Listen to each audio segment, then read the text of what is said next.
Husband and wife में झगड़ा भले ही किसी बात को लेकर हुआ हो, लेकिन जब झगड़ा ज्यादा बढ़ जाता है तो पत्नी के द्वारा अपने पति और उसके घर वालों पर दहेज की मांग को लेकर शारीरिक व मानसिक रूप से प्रताड़ित करने को लेकर थाने पर एक एफआईआर दर्ज करवा दी जाती है। महिला के द्वारा 498 AIPC की एफआईआर दर्ज करवा दी जाती है, लेकिन अब नए कानून के तहत वह 85 व 86 BNS हो गई है।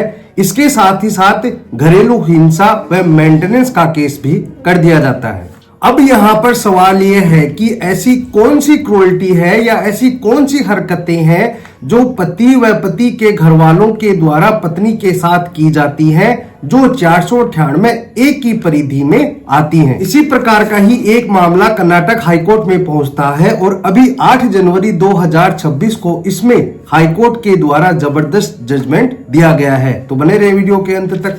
मैं मनसेनी एडवोकेट और आप देख रहे हैं हेमंत LLB। वीडियो अच्छा लगा हो तो प्लीज इसे लाइक करें। अगर आप चाहते हैं कि ऐसे इंटरेस्टिंग वीडियो मैं बनाता रहूं तो प्लीज चैनल को सब्सक्राइब जरूर से करें। अगर आप मुझे फेसबुक पर देख रहे हैं तो चैनल को फॉलो जरूर करें। सबसे पहले तो मैं आपको यह बता देता हूं कि इस मामले में क्या हुआ था। 25 अगस्त 2017 को हस्बैंड एंड वाइफ की शादी होती है। शादी होने के बाद वह अमेरिका चले जाते हैं और 6 साल तक दोनों साथ साथ रहते हैं और सन 2023 में वह अलग हो जाते हैं, यानी किसी बात को लेकर दोनों में डिस्प्यूट हो जाता है और जो पत्नी है वह भारत में आ जाती है और भारत आकर पति और उसके घर वालों के खिलाफ IPC के सेक्शन 498A 506 व 3/4 डावरी प्रोहिबिशन एक्ट के तहत एक एफआईआर दर्ज करवा देती है। जैसे एफआईआर दर्ज होती है तो इन्वेस्टिगेशन शुरू हो जाती है और विवेचना के दौरान ही पुलिस के द्वारा जो पति था उसको लुकआउट का नोटिस दे दिया जाता है ताकि वह भारत छोड़कर बाहर ना जा सके। जैसे ही इन्वेस्टिगेशन होती है, एफआईआर दर्ज होती है, तो पति और उसके घर वालों के द्वारा 482 CRPC के तहत कर्नाटक हाईकोर्ट में एक याचिका लगाई जाती है और उसके द्वारा यह प्रार्थना की जाती है कि इस एफआईआर को क्वेश किया जाए। अब आप ध्यान से सुनना कि जब कर्नाटक हाईकोर्ट में यह केस जाता है तो किस प्रकार की बहस की जाती है। जो मामला है वह है Abuzar Ahmed versus state of Karnataka. इस मामले में न्यायालय ने यह देखा कि पति पत्नी के बीच में टीवी के सीरियल को देखने को लेकर झगड़ा हो जाता था, कपड़े की पसंद को लेकर झगड़ा हो जाता था, कहीं बाहर जाने को लेकर झगड़ा हो जाता था।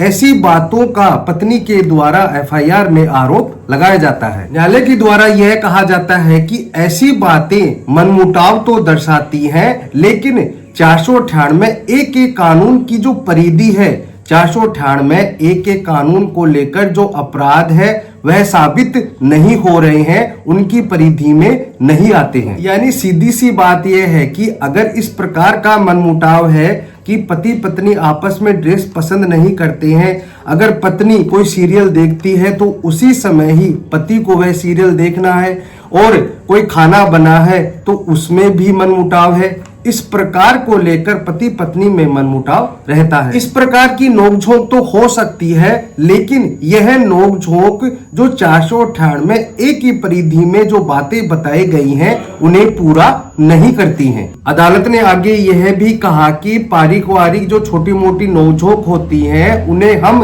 अगर अपराध बनाकर एफआईआर दर्ज करवाते हैं तो यह कानून का दुरुपयोग होगा। कर्नाटक हाईकोर्ट के द्वारा आगे एक बात और कही गई। ललिता कुमारी बनाम उत्तर प्रदेश राज्य के फैसले के बावजूद बिना किसी प्रारंभिक जांच के एफआईआर दर्ज करना और उस पर लुकआउट सर्कुलर जारी करना यह चौंकाने वाला है। सुप्रीम कोर्ट का एक जजमेंट आया था ललिता कुमारी बनाम उत्तर प्रदेश राज्य।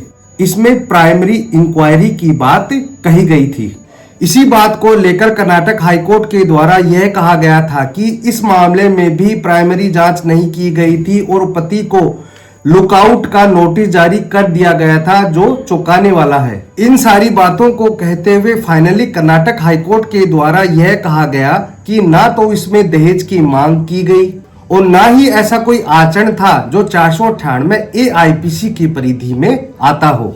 इसलिए मामले की जांच जारी रखना केवल उत्पीड़न बढ़ाएगा। न्यायालय ने 482 सीआरपीसी के तहत अपने विशेषाधिकार का प्रयोग करते हुए आपराधिक कार्रवाई को रद्द कर दिया और कहा कि कानून को उपचार के बजाय हथियार नहीं बनने दिया जाएगा। फाइनली 498A केवल गंभीर क्रूरता पर ही लागू होगा।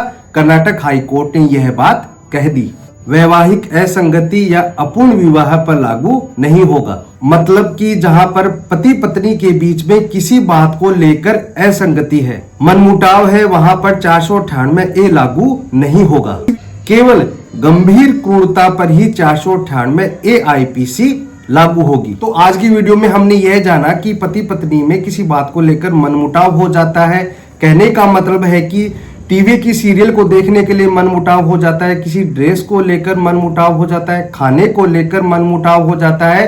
तो ऐसी छोटी छोटी बातों को लेकर 498A IPC नहीं लगाई जाएगी। तो इन छोटी मोटी बातों को लेकर 498A के कानून का प्रयोग नहीं किया जाएगा। तो दोस्तों आज के लिए इतना ही।